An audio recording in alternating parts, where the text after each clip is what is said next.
Greek, non-Greek, not uninvolved and involved. We are one student body with a campus community trying to bring everyone together under linear leadership where everyone has a say. And this is the leadership that we bring to the table. That is why we are the Fusion Coalition.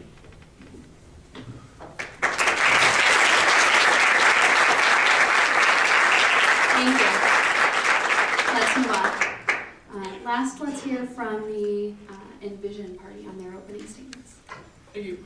I'd like to start off by thanking the Graduate Student Organization for hosting this debate. I'd like to thank the other parties for participating. And I'd like to thank you all for coming out and taking an interest in your student government and the betterment of your university and your university experience as a whole. I stand before you today, and Drew and Jamie stand before you today because we're passionate about serving students, and we've proven that throughout our college career. We're here before you because we have worked relentlessly throughout our college career to better the entire university, one step at a time. We believe that uniting dedicated and hardworking students under a united cause can create exemplary change. With that, our team has worked night and day to make sure that we have not only the largest coalition running in this race, but also the most achievable, the most thoroughly searched, and the most impactful platforms out of any party before you today. Not only are we very confident in our ability, but we're even more excited to share with you some information about our 70 candidates that are running with us and what they bring to the table and where their strengths lie. And Drew will actually talk about that. Like Justin said, this incredible group of student leaders is 70 strong. As the largest party that will be on your ballot come March 3rd, we have a very unique opportunity. Not only are we able to bring the most new individuals and the most new ideas to student government, we are also able to bring the most experience. What this allows us to do is not only present the student body with new ideas and new visions for campus and ways to improve the college experience as a whole, but the experience also allows us to bring the ability to make those visions a reality. When we started brainstorming what we wanted to run on for platforms, we wanted to run on platforms that impacted every single student here at the university. Our first platform is to implement a class waitlist policy on e-enroll. Our second platform is to establish career development resources, which would include a career development class as well as connect current students to Husker grad alumni chapters across the United States. And our third platform is all about increasing the student voice. It's to develop a student organization representative council. Thank you.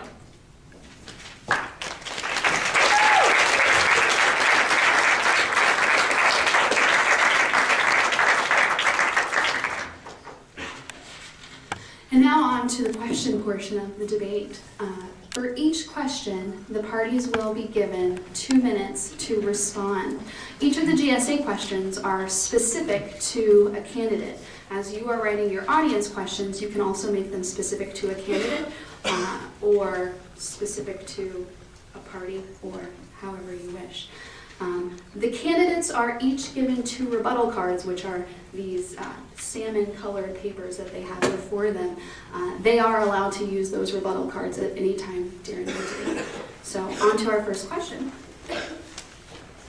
For the presidential candidates, as many of us know, 475 Ride has grown quite costly over the years. Further, there are students who believe this service benefits only a small portion of the student population and wish not to see their student fees spent in this manner. What do you have to say to those students, and how will you make this program cost effective? We'll start with the presidential candidate from Fusion and work our way down the table. 475 Ride was a reaction to a tragedy that happened in 1999 when Laura Coxon was killed by a drunk driver. And Fusion is committed to making sure that no one is put in an emergency situation they can't get out of, because that is the point of 475 Ride. The current administration has been doing a great job of salvaging some of the mishap of the previous administration and saving a program that is at times not cost effective. They were able to hire Aaron Larson, who did a phenomenal job of targeting students who maybe unknowingly abuse the system because of miseducation. And that's something that we are committed to maintaining. But education is more than just having one town hall meeting. It's a continuous conversation with every student on this campus. That's why one of our functionality platforms is to send that senators outside of the ASUN office and into the home colleges, where senators can be a resource for students of their college. So if you're in the Arts and Sciences College, you can see a senator in Old Father, in Andrews, where you are studying, and they can provide information on how to effectively use the system. Additionally, we want to reach out to the Nebraska community, the alumni associations, not students on this campus, but fundraise with the Nebraska community, people that have a lot of money that would be more than willing to donate to a program that saves students' lives. By doing that, we can have more money to, less worries about the money that is spent on 475 Ride, and more worries about targeting the abuse and targeting the unknowing knowledge and educating students about the proper way to use the system. And if we do all those measures, then 475 Ride will be sustainable in the future. On to the Envision Party. Great. I guess I want to clarify a couple of things about 475 Ride. First and foremost, this is a service that impacts a lot of students, and the fact that student fees go to pay for this program is something I'm proud of. This is uniquely and truly a student service. To think that ASUN hasn't gone and asked people to donate money or hasn't been working on fundraising efforts is bizarre, because we have. It's the fact of the matter is, one of our best fundraising efforts that was recently endorsed by the athletic department is the shirt. And luckily we have two of our candidates who have worked and put their blood, sweat, and tears into this shirt. Potentially could raise upwards of $30,000 to $50,000 for this program. I'm very proud of our candidates who've done that. What we need to get to the bottom of this issue, and that is that 475 Ride is a last resort. It is an insurance policy for students. When you're faced with an unsafe situation, you can call 475 Ride and you can depend on that program to get you home safely. That message hasn't been clearly relayed to the students in some time, and this current administration is doing just that, hoping to cut abuse from students who don't know exactly what the program's intentions are. The message of 475 Ride got away from ASUN.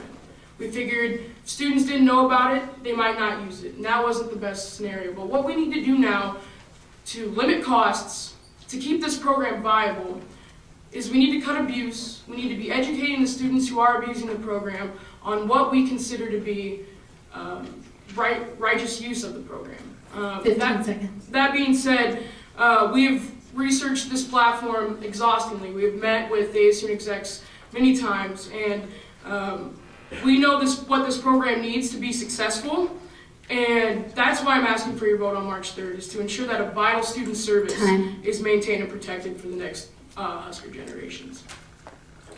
Thank you. On to our last party for this question, the Renew Party. First, I'd like to start off that the Renew Party is the only party that has an innovative solution to this problem. Fundraising and then trying to discourage students from using a program is not the way to go. First, I'd like to acknowledge that there is a problem.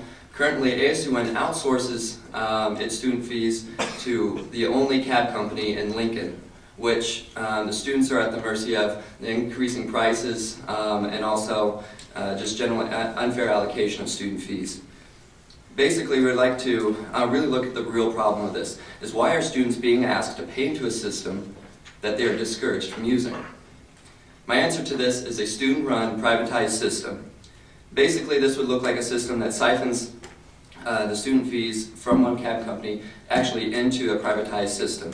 Other benefits of this would look like an internal system is that we can dictate the policies as well as how the program works.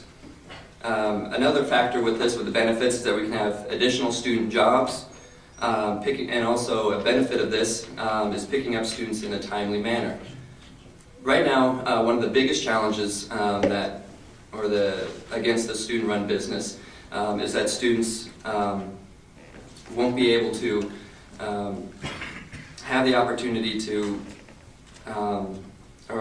drive other students because of liability and other issues, but this is an outright fallacy, considering that students already drive students within parking and transit services as well as university vehicles. 15 seconds. And we want to look at building a committee in the coalition with other students that are willing to put together an innovative